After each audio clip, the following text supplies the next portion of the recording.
Et bonjour les amis, bienvenue sur ma chaîne vidéo. Mon nom, bien sûr, Dan Solo.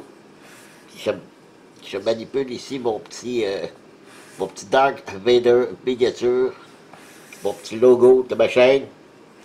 Ben oui, c'est un déballage surprise aujourd'hui. J'avais le goût de vous tenir en haleine un petit peu pour ce 2 pour 1, 2 déballages. Donc, je vous présente le premier qu'on va déballer. C'est Call to Adventure, la version française qui vient tout juste de rentrer ici au Québec. Ben, pour moi, c'était hier, le 24 juillet. Donc, c'est un jeu que j'avais très hâte de pouvoir essayer. C'est un jeu avec des runes, tout ça. Et l'autre, oui, je vais vous le montrer tout de suite, pour pas trop vous faire languir, c'est Maracaibo, enfin arrivé. Lui, là, je l'ai attendu depuis très longtemps. Il devait sortir milieu mai.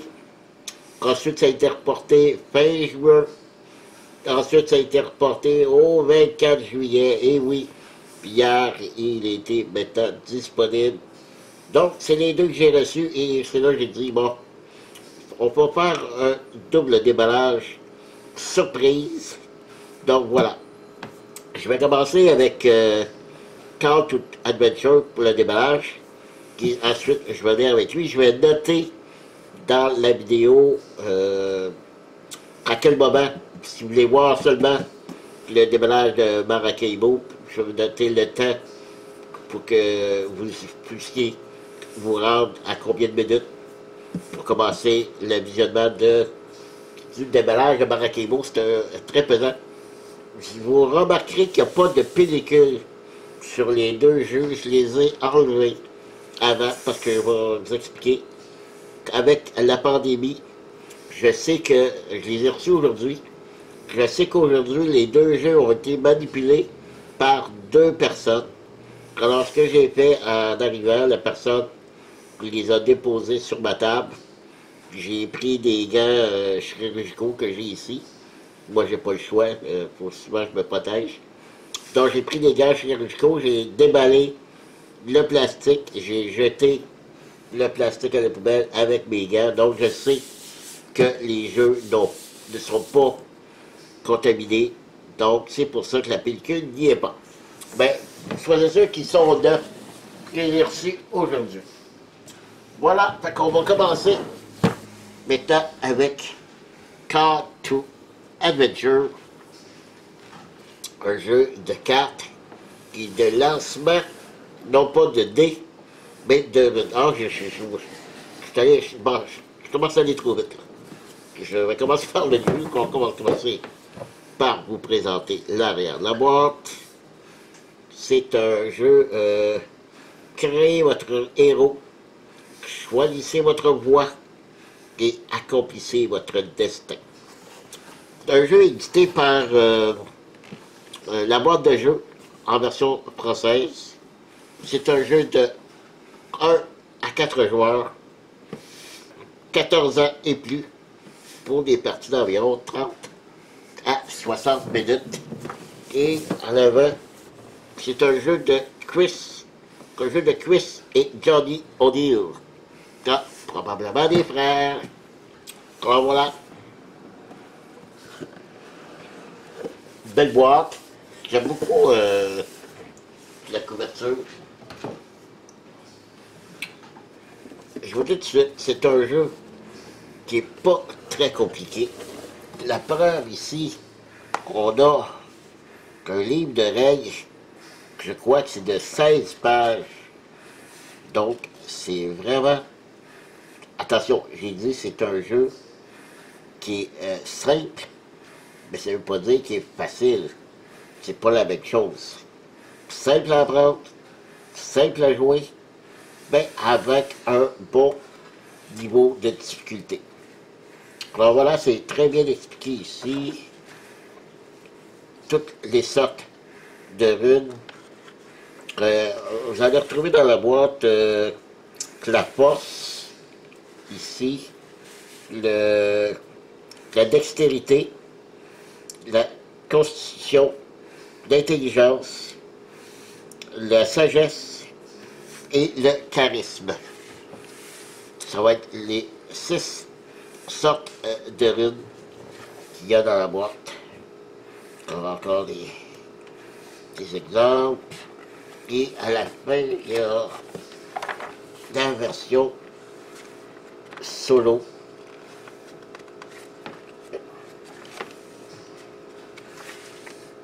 Variante de règles, un joueur et coopératif. Oui, on peut jouer coopératif. Donc voilà, 16 pages. C'est bien ça.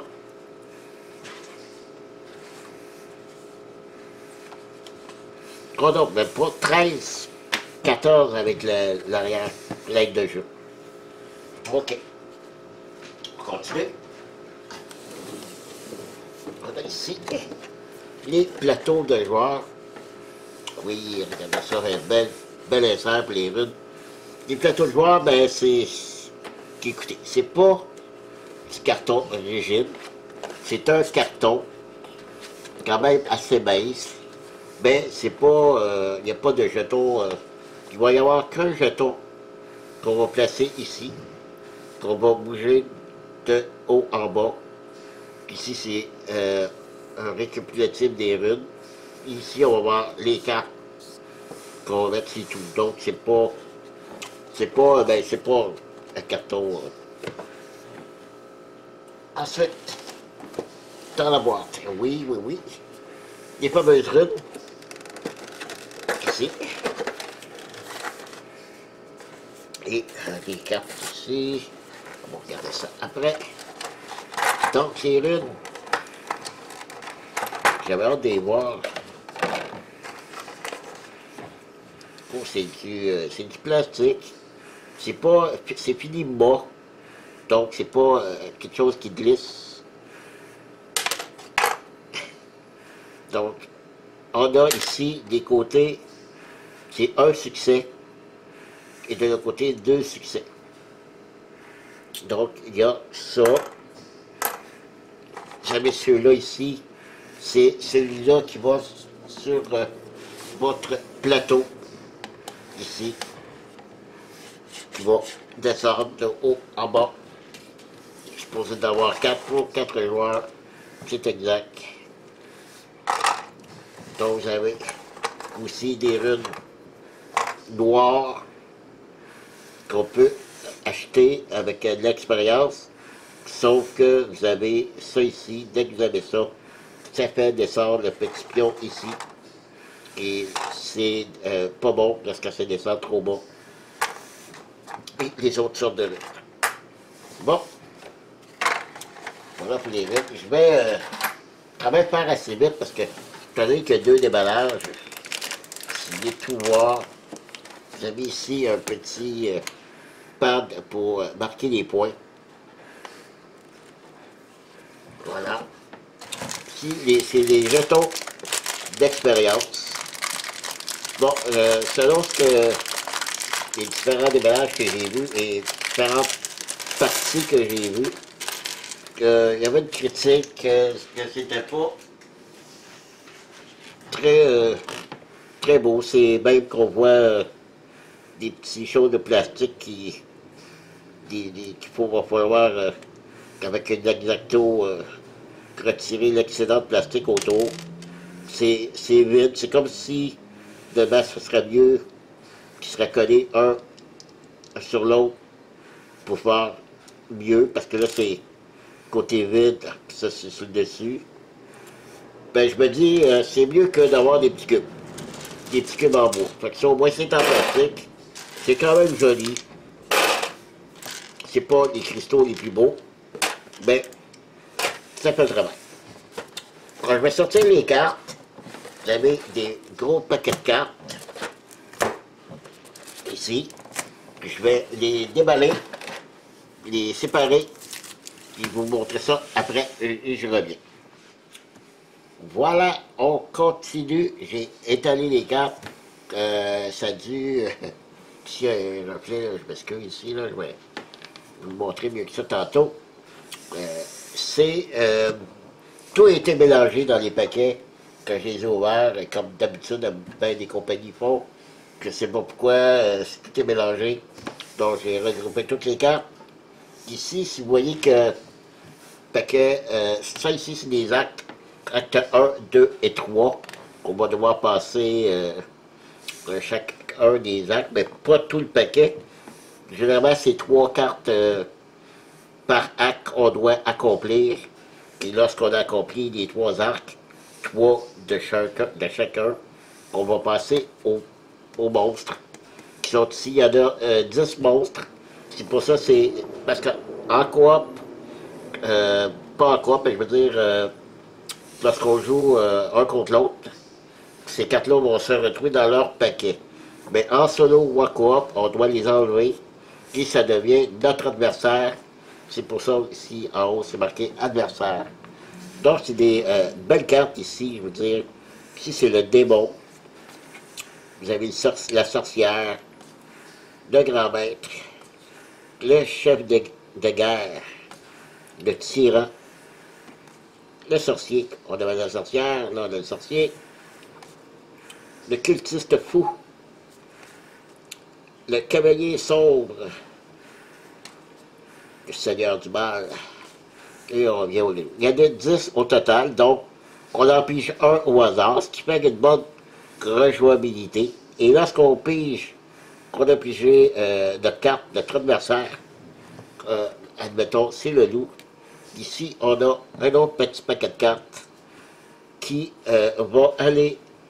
Ça s'appelle la quête de l'adversaire. Donc, comme là, ici, c'est le loup. On choisit la nuit du loup. Qu'on va mettre ici en dessous. Et qui va faire notre défi pour la partie. S'il y a des contraintes qu'on va devoir respecter. Et comment on sait si on a battu ou perdu contre le loup? Ben, le loup, s'il faut le faire 6 de dégâts, vous allez me dire, c'est pas beaucoup, mais c'est quand même assez difficile parce qu'il faut le battre avec ici des runes ici spécifiques au loup. Donc, il faut acquérir pendant la partie ces runes-là qui sont sur les cartes aventure des actes 1, 2, 3. Et comment est-ce qu'on perd? Eh bien, ici, on a une autre carte. Si on regarde ici, un mode 1 joueur, aussitôt que le loup va acquérir 5 cristaux, 5 expériences, c'est lui qui gagne. Puis si on a à 2 joueurs, il y en a plus. Ici, à 3 joueurs, puis ici, à 4 joueurs. Donc, c'est l'adversaire, c'est ça qu'on voit ici, qui va gagner, lui ou nous. Donc, assez simple. Autre carte. Maintenant, on a justement des cartes de l'acte 1, puis des très belles cartes. Hein, puis les cartes très rigides, très bonnes cartes.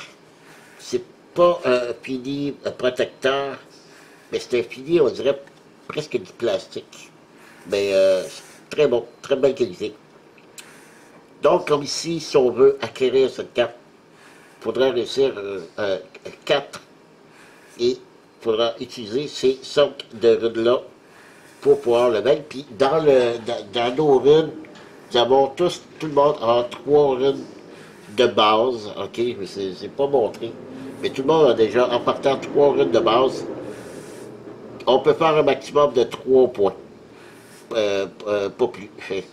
Parce que sur chacune des passes, il y a un succès sur chacun des 2 runes. Et de l'autre côté, une passe vide. Puis il y a une rune qui a un succès. Puis de l'autre côté, un choix de piger une carte héros ou une carte anti-héros. Généralement, les cartes héros, je vous l'ai montré, c'est tous des affaires positives. Et les cartes anti-héros, il y a, mettons, moitié-moitié. Des bonnes choses et des mauvaises choses. Donc, c'est comme ça. Et lorsqu'on aura acquis cette carte, bon, on aura supplémentaire cette roue-là dans notre bagage. Ou ici, on peut choisir celui-là du bas. On va mettre en dessous de nos cartes personnages. J'aurais dû commencer par les cartes personnages. On choisit trois cartes. Ici, c'est les origines. Donc, chasseur, mendiant, écuyer, colon, étranger, marin, musicien, et toujours avec une petite capacité ici en dessous. Fermier, étudiant, un noble, un marchand, un pickpocket, un disciple, un apprenti, un conscrit et un chasseur. Donc, on prend une carte ici au hasard. Ici, c'est les cartes, qu'on dit, ici c'est l'origine. Ici c'est, attendez, c'est,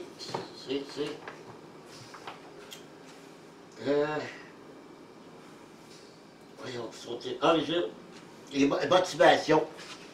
C'est les motivations. Nos origines, notre motivation, ici c'est le dessin.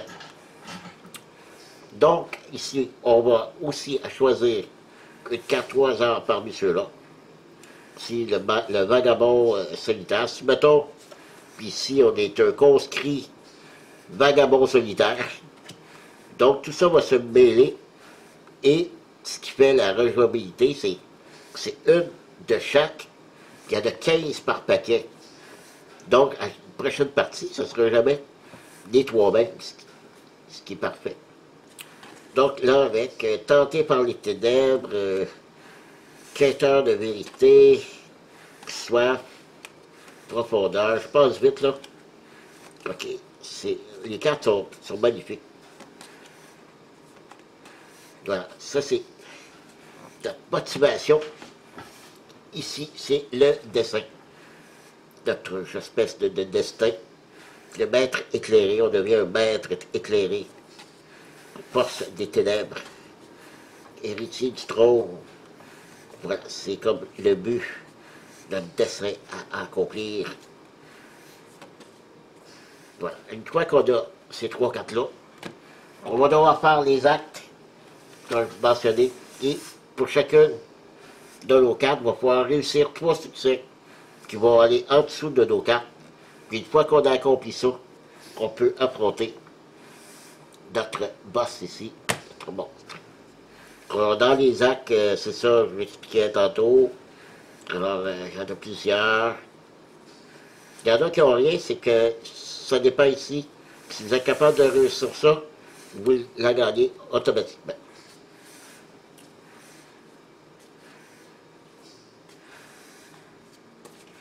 Ça, c'est l'acte 1, l'acte 2.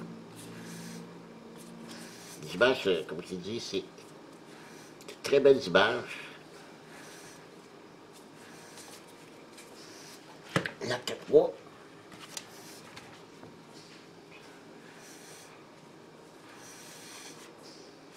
Et j'ai cru remarquer, il n'y a aucune carte pareille. Donc c'est tous des cartes différentes. Puis pour chacun de ces paquets-là, il y a 22 cartes.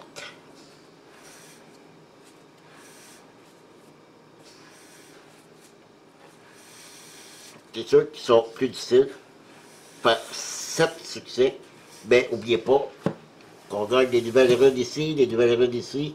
Donc rendu là, qu'on a beaucoup plus que 3 runes, nos 3 runes de base, donc ça améliore. C'est comme un deck building, mais c'est des runes building. Si on a des cartes héros, alors comme je disais, c'est pratiquement que du positif lorsqu'on pige ces cartes-là. Il y a un petit chiffre en haut, je ne sais pas c'est quoi. C'est tous du 1. Ouais.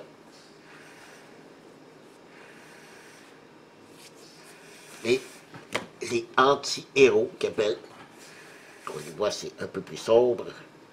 Puis sabotage.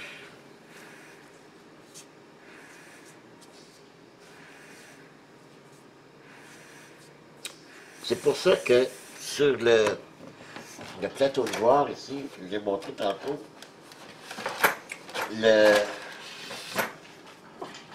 lorsqu'on doit piger une carte, dépendamment où est notre jeton, ici, on a le choix. C'est soit, ici c'est le départ où on commence, c'est soit une blanche ou une noire, soit une carte héros ou anti-héros. Même chose ici, si on descend. Et là, là on n'a plus le choix. C'est uniquement des cartes anti-héros. C'est pour ça qu'il ne faut pas qu'ils descendent trop. Et lorsqu'on monte, c'est uniquement des cartes héros. C'est seulement ici qu'on a le choix. Voilà. Donc, c'était la présentation. Call to Adventure. Très hâte d'essayer ça. Et c'est sûr, je vais vous en donner des nouvelles. Alors, merci de m'avoir suivi. Mais non, c'est pas fini. Que Maracaibo qui s'en vient. Restez là, je vais serrer tout ça. Et je reviens avec Maracaibo. Ok, c'est parti pour Maracaibo. Oh, lui, je vous le dis là, je l'ai attendu, j'ai accroché sur ce jeu. D'ailleurs, je ne suis pas le seul, c'est un des préférés de beaucoup de youtubeurs.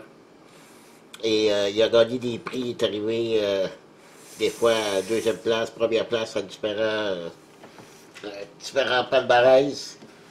Et donc, j'attends la version française, car il y a beaucoup de, beaucoup de cartes dans le fond.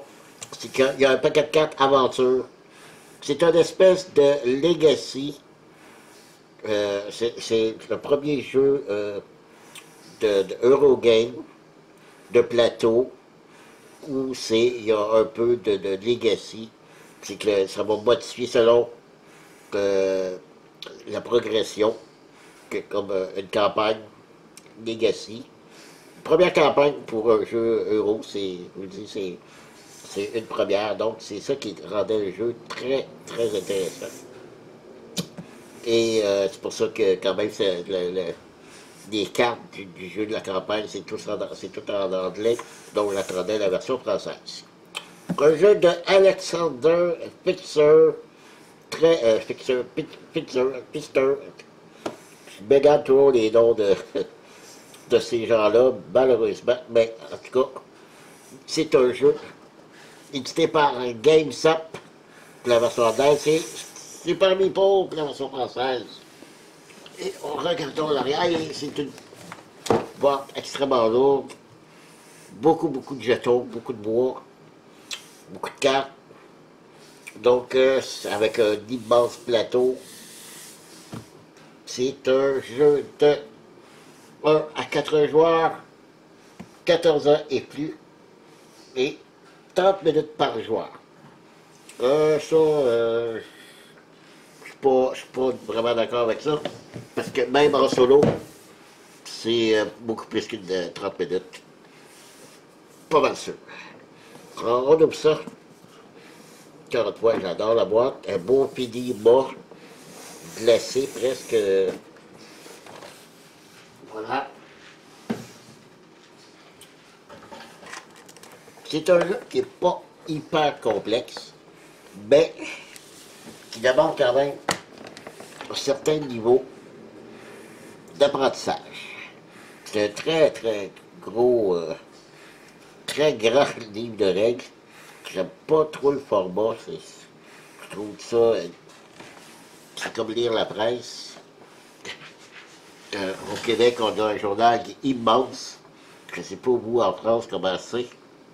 Donc, ça semble bien expliqué, beaucoup d'exemples. Heureusement, j'ai la version PDF, donc je vais pouvoir lire les règles sur mon iPad. J'adore ça quand ils mettent les règles disponibles en PDF.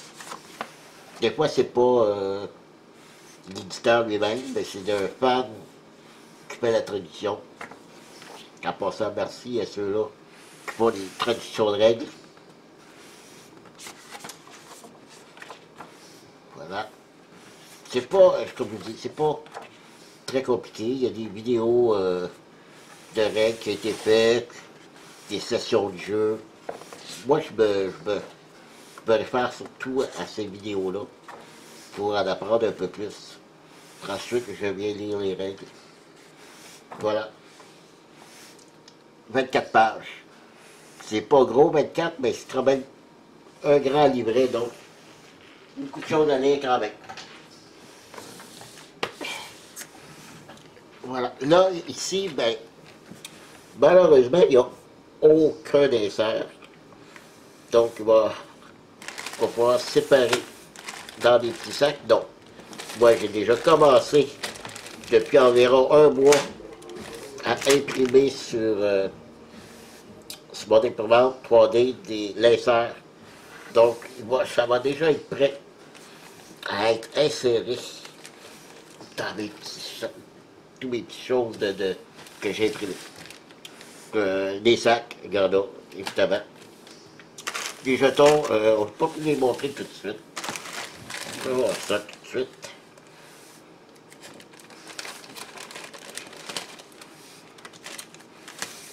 Ici, on a des...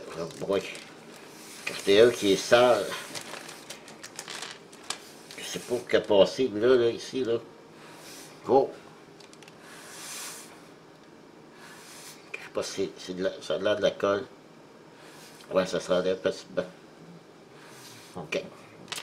Ces cubes-là représentent les... ici, c'est les Français. Vous avez les Anglais et les Espagnols. Donc, c'est des cubes qui vont aller sur le plateau. Je vais vous le montrer. C'est des cubes bien ordinaires. Hein. Je vais vous les montrer tantôt. Si vous avez des petits cubes, eux, je ne sais pas du tout à quoi ils servent. Vous avez 4 couleurs différentes. Ça doit être pour les joueurs, les 4 joueurs. Vous avez le bleu, le noir, le jaune et le vert. Ici, même chose. C'est des hexagonales. Jetons.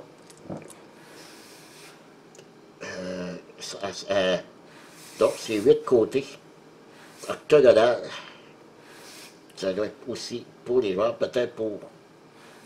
C'est pas pour compter les points, parce que vous en avez plusieurs. Peut-être que ça en a un. Il faudra en prendre un pour, justement, compter les points sur le plateau. Ici, c'est des ressources. Acceptez ça, ça va sur notre plateau, je vais vous montrer tantôt. Vous avez ici, qu'est-ce que c'est? Vous avez les joueurs, vous avez, ah oui, c'est vrai, un meeple, vous avez d'autres petits bateaux. C'est ce bateau-là qui va se promener sur le plateau d'une île à une autre île. OK, si vous avez une autre forme de, on dirait, une espèce de tasse de pique. Et celui-là, je ne sais pas, vous avez chacun meeple, mais je crois qu'il doit en avoir plus que ça. Ah, ici, ils sont plus petits. Vous en avez un grand, ici vous avez des petits, me semblait aussi. Si vous avez des petits meeples pour chacun des joueurs dans la couleur. Voilà. Avec le bleu, le noir et le jaune. Voilà, les petits meeples. Je ne sais pas combien il y en a par joueur. Je crois qu'il y en a 8. OK. Je vais mettre ça de côté. Ici, c'est des petits rondelles qui vont sur chacun des plateaux des joueurs. Il faut débloquer. Alors, c'est des petites rondelles de bois, bien ordinaires. Comme vous voyez, il y en a beaucoup parce que ça va sur le plateau, puis en double. Il faut les mettre double pour les débloquer. Donc, différentes habilités sur notre bateau. Oui, parce que les plateaux de joueurs, c'est des bateaux. Je vais tasser ça ici. Ça prend de la place. OK. On revient à l'intérieur de la boîte. Donc, des cartes. Je vous l'ai dit qu'il y avait des cartes. Un autre gros paquet de cartes. Un autre gros paquet de cartes. Et un plus petit paquet de cartes. Oh boy. Oh, c'est bagadé, plié. Oh là là. Il va falloir que les sleeves puissent reprendre sa forme. C'est pas si pire, mais j'aime pas ça. Je vais les ouvrir ça tantôt. Oups. J'ai accroché la caméra. Ensuite, on a des cartes d'aide pour chacun des 4 joueurs.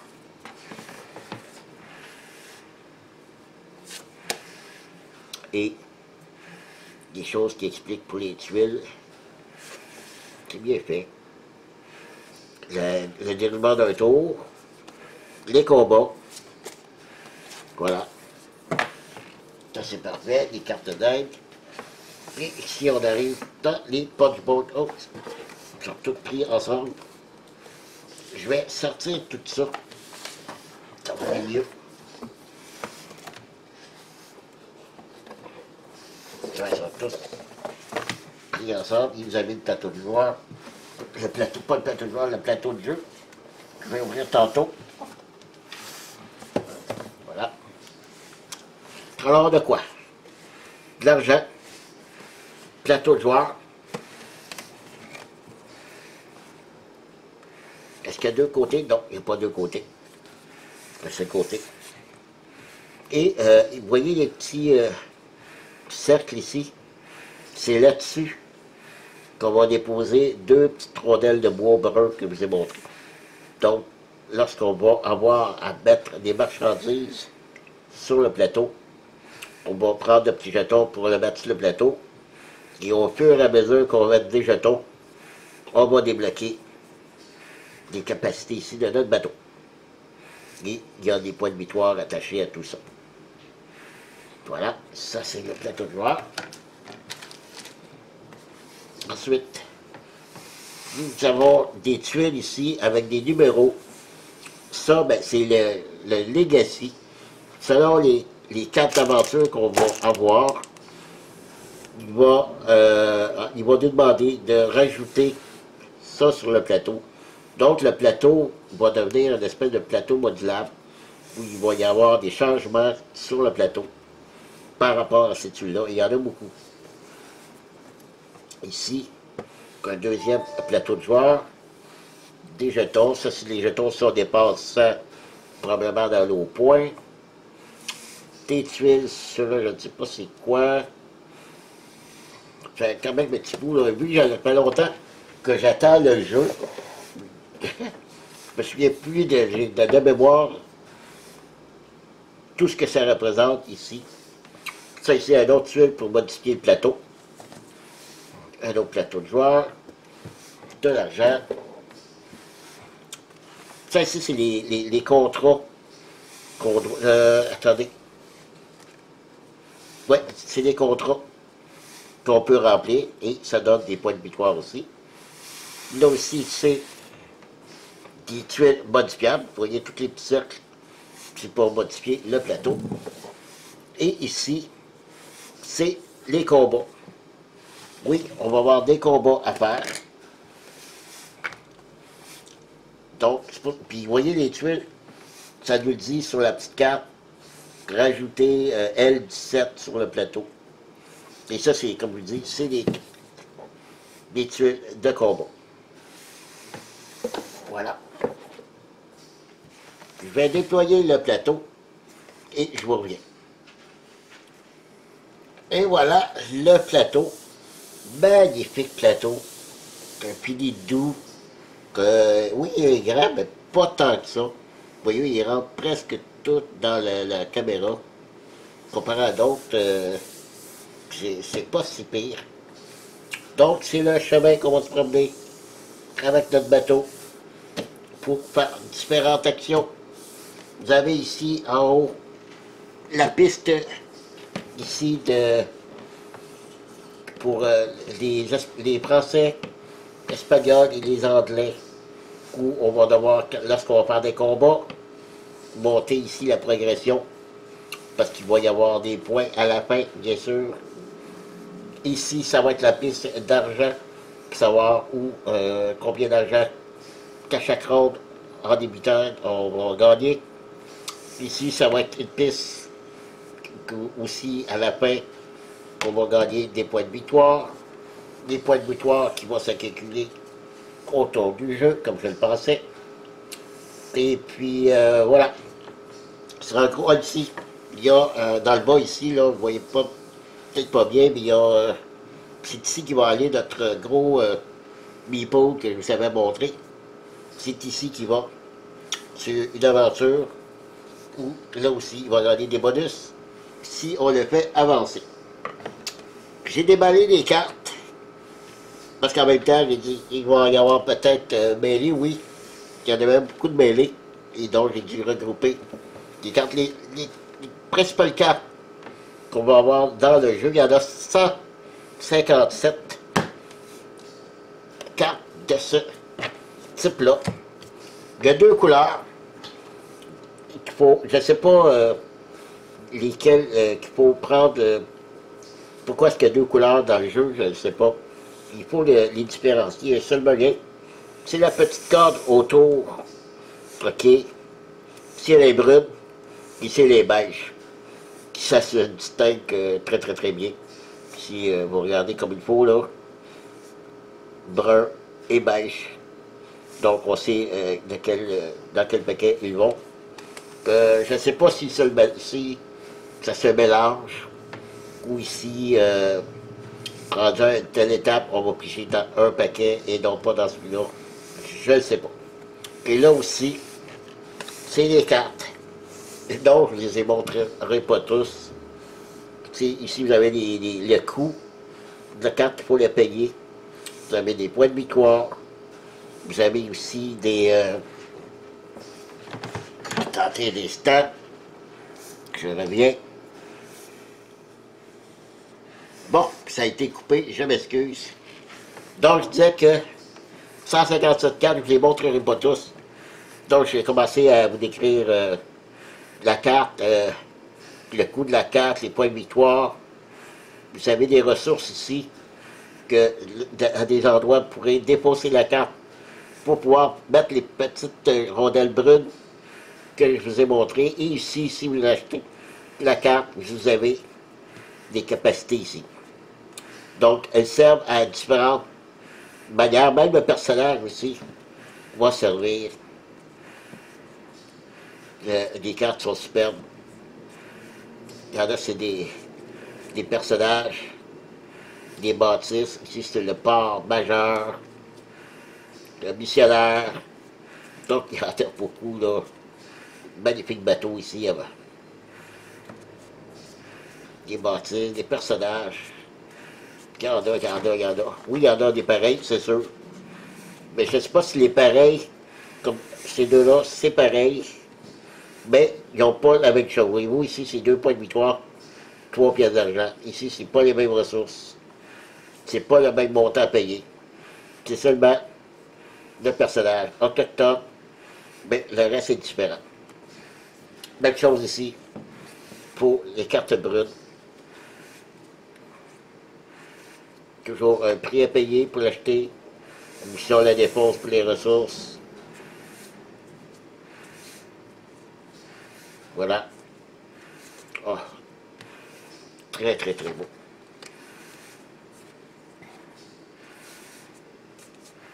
OK. Pour les cartes. 154. Qu'est-ce qu'il y a aussi? Bien sûr, le mode Legacy.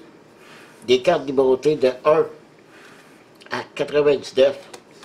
Eux, je ne les montrerai pas parce que c'est un Legacy. Il faut que je me garde comme petite surprise, moi aussi.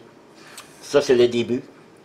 Puis, si vous ne voulez pas faire la campagne Legacy, il y a des cartes spécifiques pour jouer seulement le jeu ordinaire. Ici, on a des cartes où on doit en donner une à chaque joueur, au hasard. Ils sont tous différents. Et puis on a des choses à accomplir pendant la partie. Puis lorsqu'on l'a accompli, on met nos petits meeples ici. Là aussi, quand on les réussit, ça va tous donner des points de victoire à la fin. Et lorsqu'on a accompli les trois, on devient promotion amiral de notre navire. Voilà. On a des cartes bâtiment. C'est des gros coups. Ça, je vous dis, on achète ça vers la fin parce que l'argent dans le jeu est assez rare. Donc on n'achète pas ça au début.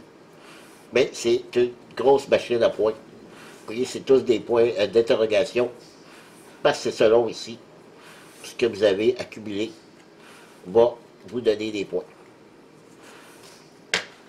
Et comme dernier petit paquet, et bien sûr, oui, l'automat. Oui, il y a un automat, 15 cartes automat dans ce jeu. Et vous voyez ici, le navire de l'automat va avancer de 2 en direction de la flèche. Donc, ici, il va accomplir ça, ça, puis ça, et son tour est terminé. Donc, un bel automat. J'adore. Des raisons aussi pourquoi je voulais ce jeu. Et le mode carrière avec ici le Legacy. Alors voilà, c'est ce qui était Maracaibo.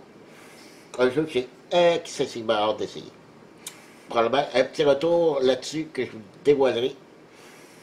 Justement, je vais sûrement faire une vidéo. Ben, j'ai pas pu faire vraiment des parties. C'est compliqué, ça, c'est...